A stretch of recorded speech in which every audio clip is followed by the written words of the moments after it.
A Soso Produções convida você a se tornar um patrocinador. Semeie no nosso ministério.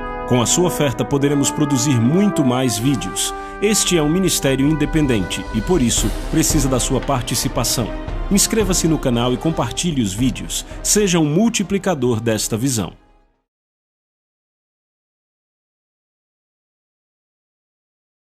Os versículos usados nos vídeos que traduzimos nem sempre correspondem a versões em português. Muitas vezes precisamos traduzir do original em inglês para fazerem sentido no contexto do vídeo. Meu assunto hoje é ungidos e designados para a ação. Em Atos, Jesus ordenou aos seus apóstolos uma palavra muito santa e eu nunca acreditei que esta palavra é tão especial como as pessoas fazem parecer ser. Jesus parecia ter uma ideia ao chamá-los. Bem, é muito simples para mim. A Bíblia nos diz que ele tinha muitos discípulos. Primeiro 12, depois outros, eram muitos discípulos. Multidões de discípulos. E um dia, ele selecionou 12 deles, a quem ele também chamou apóstolos. Então, estas eram 12 pessoas que o haviam seguido e aprendido com ele, e ouviram seus ensinos, observaram ele ministrando, e estavam absorvendo os seus ensinos. Jesus estava querendo fazer seguidores entre todo o povo. E para fazer mais discípulos, ele então selecionou 12, a quem ele também passou a chamar de apóstolos, simplesmente querendo dizer, em essência, vocês 12 estiveram muito comigo, vocês ouviram meus ensinos, vocês me viram ministrando, vocês me ouviram interpretando as Escrituras, vocês andaram comigo, nós fomos íntimos, compartilhando uns com os outros, e eu compartilhando com vocês. Agora eu quero enviar vocês para fazerem mais discípulos. Era isso que ele queria dizer. Vocês ficaram comigo por um tempo, daí vocês aprenderam, agora vão dar. Agora veja, sabe, por causa dos pais da igreja antiga, que pegaram essa tarefa do apostolado e de fato a ampliaram de uma forma fora de medida, fora das fronteiras que deveriam. E daí eles começaram a fazer bispos e todo tipo de pais da igreja, como vieram a ser conhecidos.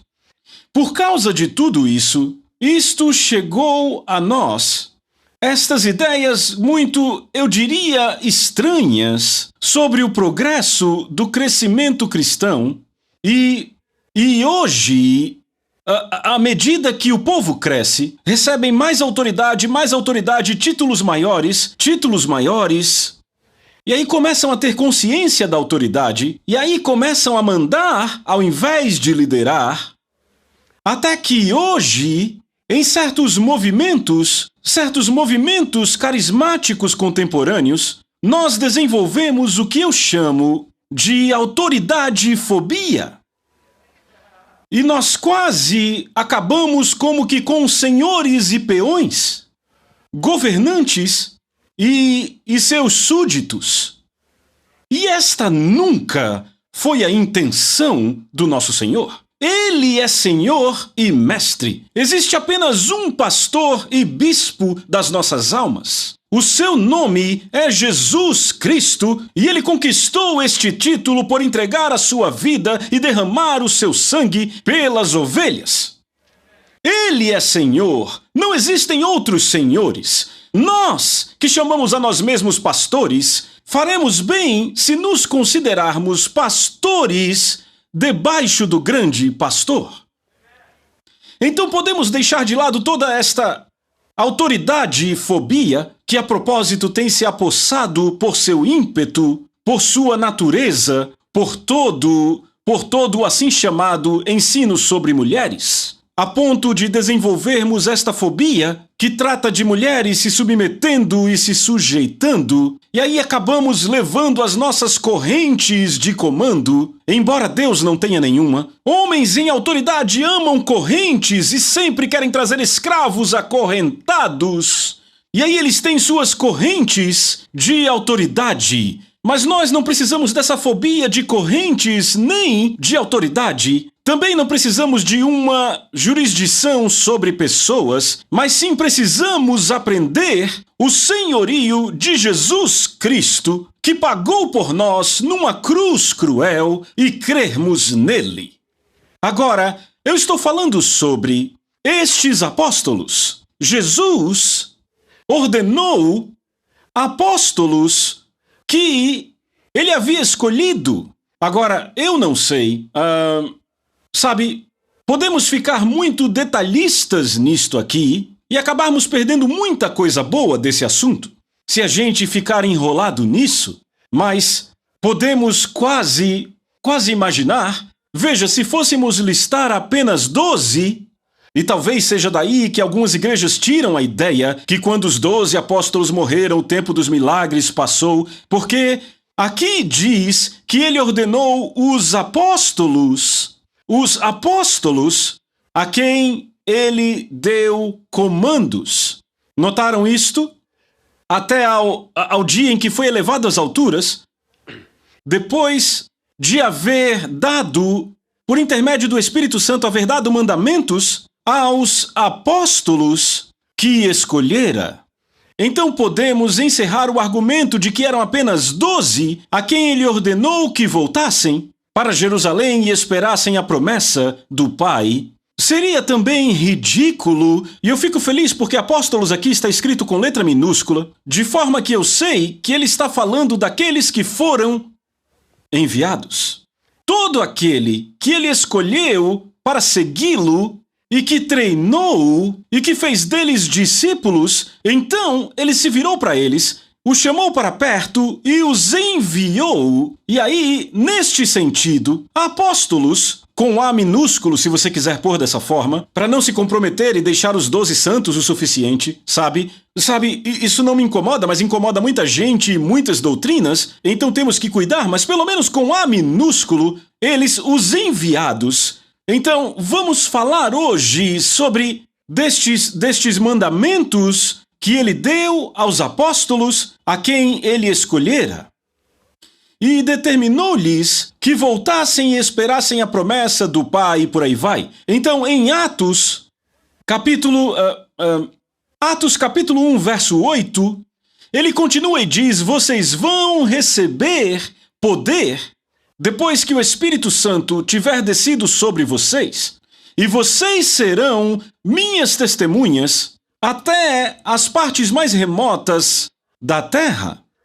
E este é o estímulo no corpo de Cristo, entre os seguidores de Jesus Cristo, o fato de nós recebermos esta unção para que possamos levar conosco este compromisso. Este é o plano de Deus para cada um de nós. É um compromisso de ação. Agora, o verso que eu escrevi, quando escrevi o poema cujas iniciais são a palavra milagre, o verso que escrevi dizia assim: a quarta grande chave, em inglês é M-I-R-A-C, M-I-R-A de ação, a quarta grande chave na palavra milagre, para me ajudar a fazer Cristo conhecido, vem da letra A e representa a ação. Por obras, as suas sementes são semeadas. Veja, eu realmente acredito que é desta forma que a obra de Deus e a semente de Deus deve ser semeada nas vidas das pessoas, por obras. Eu não consigo imaginar uma ilustração melhor disso do que o irmão Frankel vindo aqui esta manhã E, tendo recebido esses testemunhos destas obras, e a bondade e a amizade deste amável cristão de Porto Rico, ele finalmente conseguiu trazê-lo à igreja e apresentou a ele. E aí, como vimos, ele se levantou, abriu sua boca e disse: eu aceito Jesus Cristo como meu Salvador pessoal. Esta é uma maravilhosa colheita a partir das sementes que foram semeadas no jovem irmão Frankl pelas obras de um cristão porto-riquenho. É isto que Deus quer. As pessoas aqui do Centro Internacional do Evangelho se apegando ao poder da palavra de Deus em um testemunho de um cristão que conhece Jesus e fala com fé e ama e age com fé e amor, e realiza obras de fé e amor. Se nós pudermos descobrir o poder existente em nossa palavra de testemunho e em nossas obras de amor, descobriremos que isto pode mudar o mundo. E aqui está um homem que deveria ter preconceito e ser hostil a qualquer conexão com Jesus, que cresceu num lar tão anti-Jesus que quando a mãe descobriu sobre ele, o pôs para fora, rasgou suas roupas e disse: eu nunca tive você, você nunca pertenceu a mim, você está fora. Fora daquela casa para entrar numa atmosfera cristã e se levantar e dizer: eu aceito Jesus. E ele disse que aquilo fez se sentir tão maravilhosamente bem, atônito no começo. Quando ele se sentou no metrô, ele disse que a percepção daquilo começou a me acertar e eu estava tão feliz, intensamente, que eu sentia como se eu nem estivesse sentado no meu assento no vagão, naquele metrô. Ele estava tão alegre que sentia como se pudesse ver para sempre aquele Jesus vindo até ele. O poder na semente da palavra de Deus. Agora deixa eu dizer algo. Ouçam aqui, principalmente os jovens. As pessoas mais velhas não estão mudando tanto quanto pensam, mas os jovens, vocês podem mudar, podem aceitar coisas novas. Na igreja antiga, sabe, falamos muito sobre pregar. Eu me levanto e prego, e expando, e explodo, sabe? Eu fico bem inflado, e elevo a minha voz até ela ficar esganiçada, e eu não sei porquê, mas eu aprendi assim, e faço sempre isso, aí tento me acalmar, aí estou dando aula, e aí me empolgo e já estou gritando de novo, e nós chamamos isso de pregação. Bem, há muitos questionamentos se isso é realmente uma pregação ou não. Pode só ser ar quente. Pode ser apenas vapor. Sabe, uma locomotiva faz muito barulho. E pode ser que é só isso que estamos fazendo. E aí temos toda uma geração de pessoas que elas não se consideram chamadas para pregar e não é de se espantar. Elas não querem ficar berrando diante de uma audiência. Talvez não queiram se levantar e ficar fazendo tanto barulho, estardalhaço, ficar gritando por aí. Elas só querem dizer o que têm a dizer sobre Jesus e deixar fazer efeito. Talvez esta seja a melhor pregação em todo o mundo.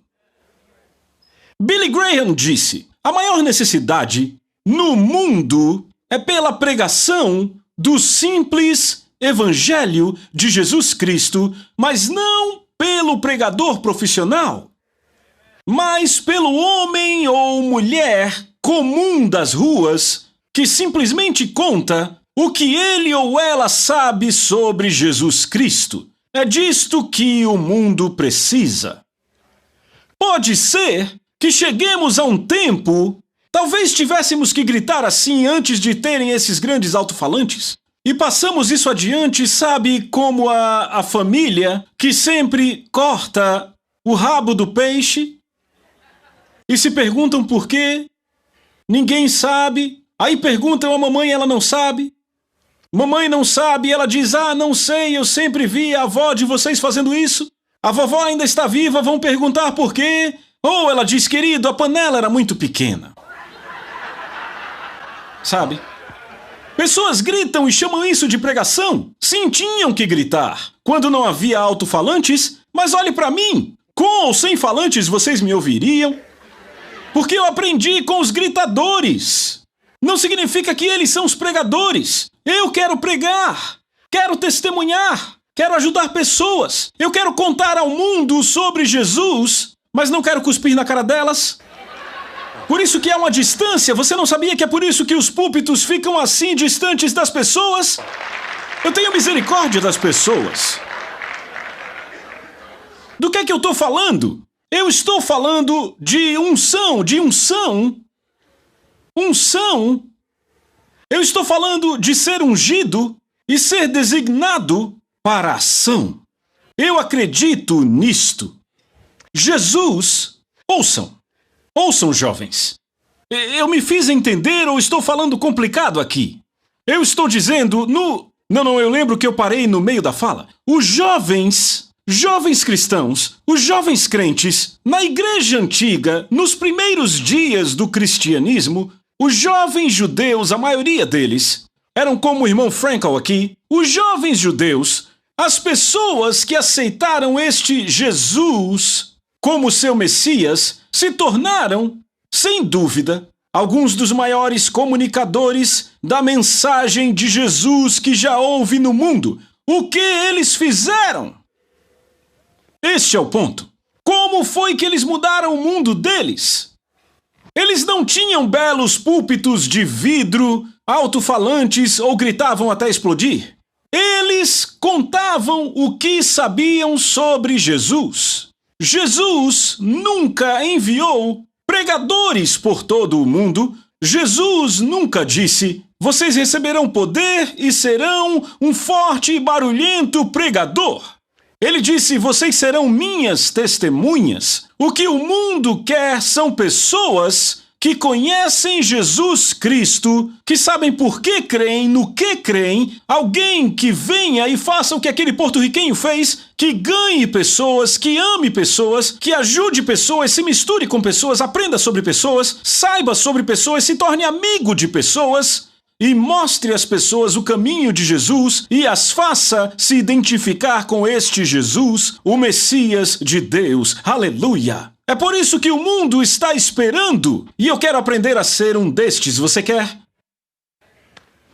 Para isto, estamos crendo em Deus, para uma rede de crentes se enraizando nas suas casas. Estamos crendo que cristãos individuais nesta comunidade vão pegar a ideia e vão começar a abrir suas casas em certas noites e vão pegar a mensagem que a pastora Ladona, ou Daisy ou eu pregamos, vão pegar a essência dela e vão entregá-la em suas casas e ensiná-la a pessoas em sua vizinhança, amigos. Queremos que elas sejam amigas suas, pessoas com quem você fez amizade e que você quer convidar para sua casa, para uma xícara de chá, ou uma xícara de café, ou um lanche, algo assim, e fale para elas sobre Jesus Cristo. O mundo está esperando por esse tipo de atividade e eu quero ser um desses, você quer? Que Deus nos ajude a pegar isso, jovens. Os pregadores da igreja antiga, do cristianismo antigo, eu diria, eram as pessoas que conheciam Jesus e saíram falando sobre Jesus para outras pessoas. Propósito, se você quer um propósito para 1989, determine isso. Eu vou ser um indivíduo que vai aprender a comunicar o que eu sei sobre Jesus Cristo. Comece refletindo sobre a sua vida e decidindo pensar, refletir, trazer quais foram os eventos maravilhosos que você experimentou com Jesus. Quando você o conheceu, o que ele fez a você?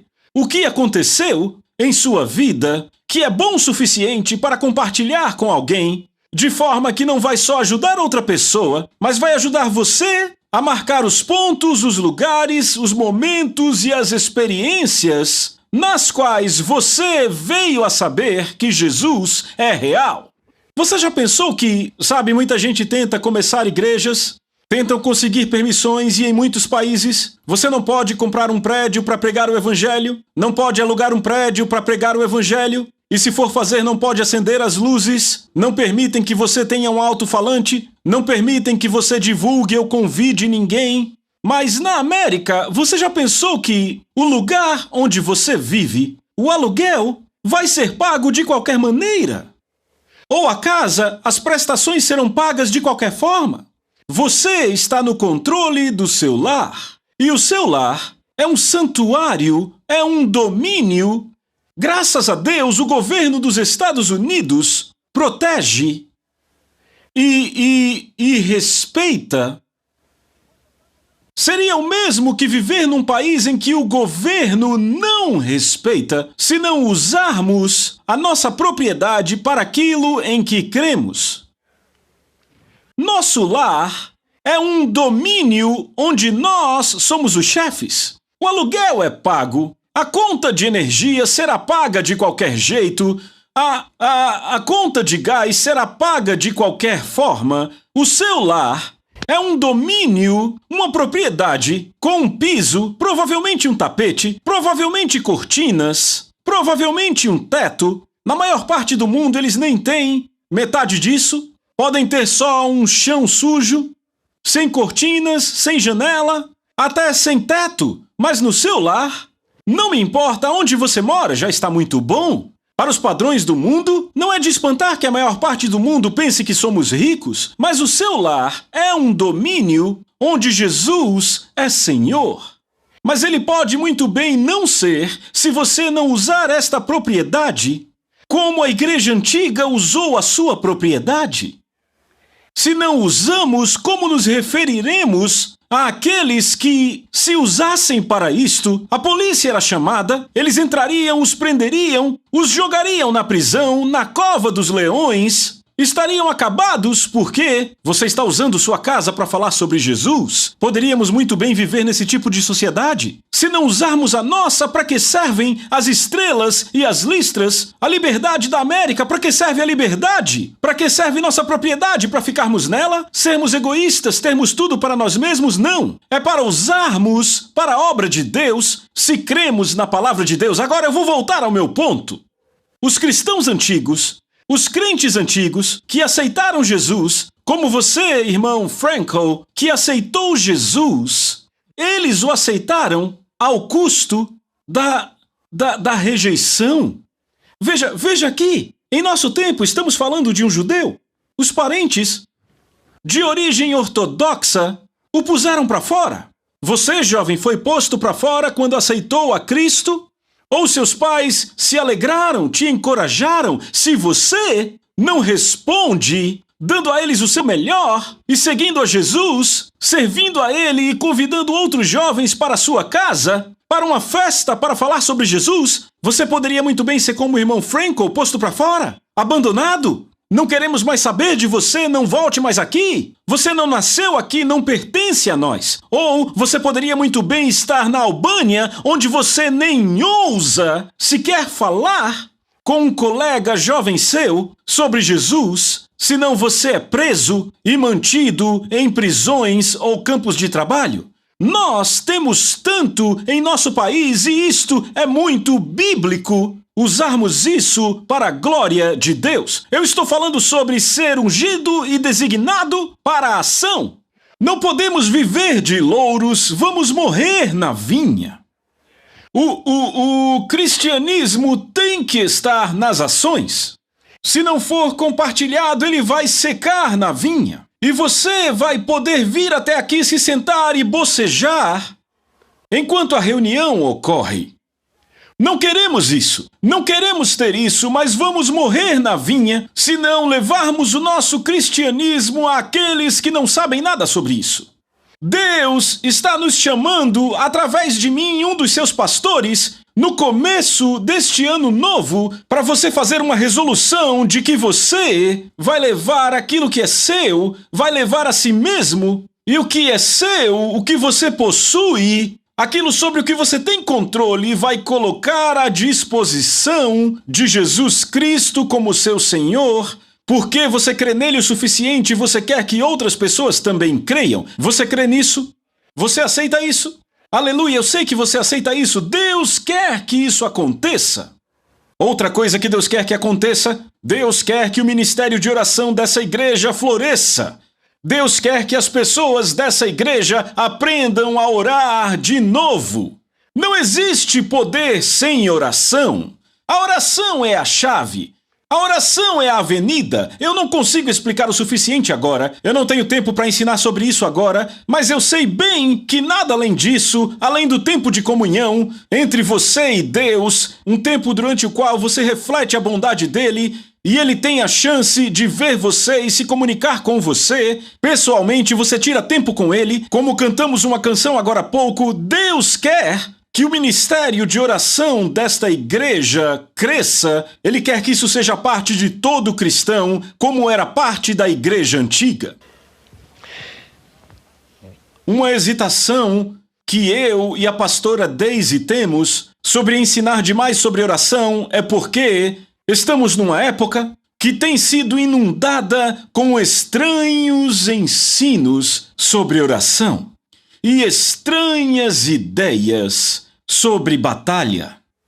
Ideias que não levam em conta a vitória de Jesus sobre todos os domínios espirituais. Estão nos ensinando hoje, estão ensinando dentro do molde desta ideia, sem usar estas palavras, mas nós estamos, sabe, esta ideia está subliminarmente projetada a nós, que existem dois poderes em guerra. Um é Deus, um é satânico. E eles são quase idênticos. E eles estão em grande batalha. E se eu e você não nos organizarmos o suficiente, o poder de Satanás será o maior e vai dominar. Então aí juntamos nossa penitência e nossa agonia, e aí ajudamos Deus, pobrezinho de Deus, para vencer sobre esse grande poder que está prestes a engolir tudo se não permanecermos na brecha. Você está me ouvindo?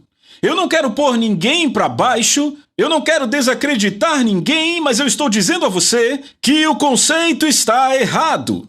E ele está distorcendo um monte de palavras de Paulo sobre batalha. E olhe que ele fala muito sobre batalha, porque ele viveu numa época do Império Romano, que era um governo que guerreava e em cruzadas e campanhas, e todas as suas atividades eram baseadas em guerra. Sabe, tomar novos territórios, estender o seu domínio, mais e mais. Então todas as analogias dos falantes e filósofos era construída ao redor de guerra, de batalhas e tudo isso. Então Paulo traz várias analogias sobre isso, mas hoje isso está sendo distorcido muito além da proporção, a um ponto tal como a ideia das mulheres quietas, sentadas, se submetendo a todo macho, porque Paulo estava cuidando de umas coisas loucas sobre alguns rituais pagãos que estavam acontecendo naquela época. Mas muito da teologia hoje vem distorcendo coisas e assustando pessoas. Então, quando estou falando de ministério de oração, não estou falando sobre o ministério de agonizar e de se autopenitenciar e mendigar e implorar através da penitência para fazer Deus se mover. Eu estou falando de comunhão entre Deus e o seu povo. Eu estou falando sobre um tempo de reflexão diante da presença de Deus, confessando e afirmando os ideais de Deus, ouvindo ele ecoar de volta para nós, através da sua palavra, os seus ideais, e descansar e se alegrar no grande triunfo do que Jesus conquistou para todos nós, no poder espiritual, vencendo, derrotando, triunfando sobre todos os poderes e domínio espiritual das trevas. Sabe, quando ouvimos algumas pessoas ensinando e pregando hoje, parece que Jesus não triunfou sobre nada, muito menos fez uma exibição pública disso. Mas ele fez, e toda a minha abordagem ao ministério de oração, ao ministério de intercessão, deve ser baseada nas conquistas de Jesus em sua morte sacrificial por nós. Uma grande coisa que ele fez foi derrubar potestades e principados e trazê-los, fala aí de sujeição não para mulheres, são demônios que são trazidos à sujeição por nós. Glória a Deus. Se você quer governar sobre algo, não se preocupe com governar sobre a parte feminina do corpo de Cristo. Governe sobre os demônios. Aleluia! Você crê nisso? Louvado é o nome do Senhor. Deus nos ungiu e Deus nos designou para a ação, para fazermos algo. Deus nos ungiu e Deus nos designou. Ouçam, deixa eu dizer algo. Jesus veio e deu um chamado. Desde que ele deu o chamado, já foram dados tantos chamados. E todo mundo busca um chamado e espera por um chamado. Um chamado para a China, um chamado para a África, um chamado para entrar nos negócios, um chamado para começar algo, um chamado, todo tipo de chamados. Eu nem consigo enumerar quantos chamados. Um chamado... algumas pessoas recebem chamados para a comunicação, recebem chamados para o evangelismo, recebem chamados como missionário. Todo tipo de chamado. Tanto que em muitas escolas hoje, se você não tem um chamado, não deve nem se envolver. Se você não teve uma visão, ou ouviu uma voz, ou se não viu um elefante branco, algo assim, você deve continuar esperando e esperando até que o seu chamado chegue. Um disparate. É um absurdo. Tem um monte de bobagem sendo falada por aí. Deus, ouçam, jovens, todas as pessoas, todos, Jesus veio e entregou um chamado. Ele disse, sigam a mim.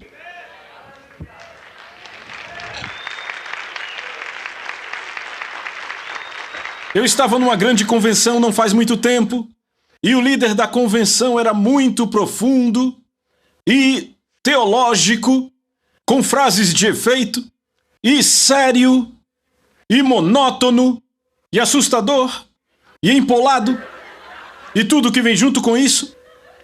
E ele veio para mim com esta pergunta profunda.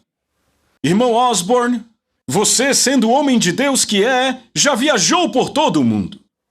Tem o seu dedo medindo o pulso da humanidade, indo de uma cidade a outra. Nós queremos saber de você o que você vê no futuro, aonde nós iremos a partir daqui. Oh, isso soa importante. Sabe, um monte de gente me faz essa pergunta, ela aparece o tempo inteiro, eu tenho certeza que ainda vão me perguntar isso. Daqui para onde vamos? Então, vocês me conhecem. Quando eu preguei, eu respondi a ele. E claro, eu não dei a minha opinião sobre a pergunta em si. Ele perguntou em público. Eu achei que ele perceberia pela minha expressão. Mas eu disse, o líder aqui me perguntou para onde vamos daqui. Eu já estive por todo o mundo, eu deveria saber. E eu sei, eu disse. É muito simples. Eu tenho a resposta. São boas novas. Nós vamos aonde Jesus vai. E aí ficou um pouco quieto porque não entenderam o que eu queria dizer. Nós vamos aonde Jesus vai, porque o único chamado de Jesus foi sigam-me. Então se você tem que ir para algum lugar, tem que ir para onde ele vai. Agora eu disse, a pergunta de verdade aqui é aonde ele foi. E aí eu peguei eles. E eu disse, a resposta é tão simples quanto. Ele foi para onde havia gente Ele foi aonde havia pessoas machucadas, necessitadas, doentes, desoladas, esquecidas, abandonadas, perdidas. Para onde vamos daqui? Vamos encontrar alguém, qualquer pessoa, muitas pessoas, talvez uma pessoa só, que está necessitada, como o irmão Frankel, que precisa de ajuda. Nós vamos até elas e indo até elas, nós estamos agindo segundo o que nos foi designado e é para isso que serve a nossa unção. Nós somos ungidos e fomos designados para a ação de aceitar o chamado dele e ir aonde as pessoas estão, tocar as pessoas e fazer como a igreja antiga fez, dar a elas o seu testemunho. Não se preocupe em ser profundo. Não vá atrás de um livro teológico. Não ache que você tem que ter um esboço. Diga às pessoas o que você sabe sobre Jesus, que seja bom.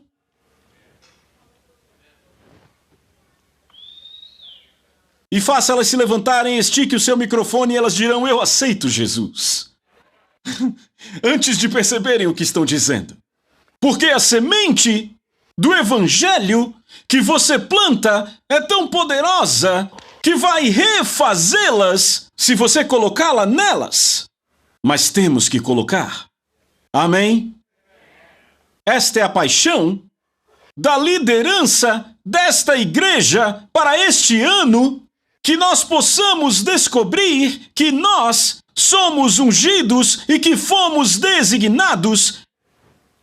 E na minha próxima mensagem eu vou retomar de onde parei e continuar, porque eu tenho que abordar muitas questões vitais sobre as quais preciso tratar. O chamado de Deus está sobre todo homem, mulher, garoto ou garota aqui hoje.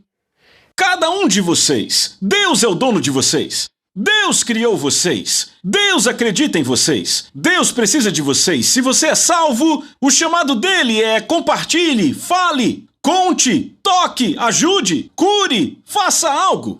Se você não é salvo, o chamado dele é siga-me. Eu vou te mostrar como de fato ter vida. Aleluia! Vou te mostrar como ter esse tipo de vida que é tão boa que vai passar para qualquer um em quem você toque. E você vai deixar outras pessoas tão felizes quanto você. Outras pessoas serão curadas como eu curei você. Outras pessoas serão exaltadas como eu te exaltei. Outras pessoas serão abençoadas como eu te abençoei. Meus amigos do Centro Internacional do Evangelho, você pode chamar isso de papo evangelístico se quiser, mas este é o fundamento da igreja. Esta foi a forma como a igreja nasceu. A forma como a igreja evangelizou o que se conhecia do mundo. Eles não pararam de ensinar e pregar Jesus Cristo diariamente no templo e em todas as casas. Eles não pararam de ensinar e pregar Jesus Cristo. Aleluia, aleluia. Que o Senhor nos ajude a fazer isto. Glória a Deus, você que está assistindo pelo vídeo, eu quero orar por você antes de desligarmos as câmeras. Em nome de Jesus Cristo, eu quero dizer que o que eu acabei de ministrar é para você e vai salvar a sua vida. Você pode não fazer parte dessa igreja, mas onde quer que você esteja, permita que Jesus tenha acesso livre na sua comunidade. O que ele pode fazer na sua comunidade sem um corpo através do qual ele trabalhe? Ele é espírito, precisa do seu corpo. Ele quer operar através de você. Quando você está lá, ele está lá. Creia nisso, abrace isso, alegre-se com isso, não se assuste com isso. Diga, graças a Deus, eu descobri quem eu sou. Eu sou um cristão cheio de Jesus e apto para ajudar pessoas. E o que quer que você precise, Jesus quer te dar isso nesse momento. Eu oro em nome de Jesus, que o poder dele vai chegar até você, te visitar e confirmar o que eu preguei para você. Em nome de Jesus, a quem Deus ressuscitou dos mortos, se há uma necessidade em sua vida, em nome de Jesus eu oro que esta necessidade é suprida. Agora, neste momento. Se for cura, seja curado agora. E eu oro por isto, para que você possa saber que esta mensagem vem de Deus, Deus quer confirmar a palavra que eu preguei para você hoje. Você é um dos enviados dele. Ele fará o que você está guardando secretamente no seu coração agora, como evidência para você que ele quer te usar, te abençoar, ministrar através de você, servir pessoas através de você. Espere por isso, busque pelo milagre. Receba-o em nome de Jesus. A Soso Produções convida você a se tornar um patrocinador. Semeie no nosso ministério. Com a sua oferta poderemos produzir muito mais vídeos. Este é um ministério independente e, por isso, precisa da sua participação. Inscreva-se no canal e compartilhe os vídeos. Seja um multiplicador desta visão.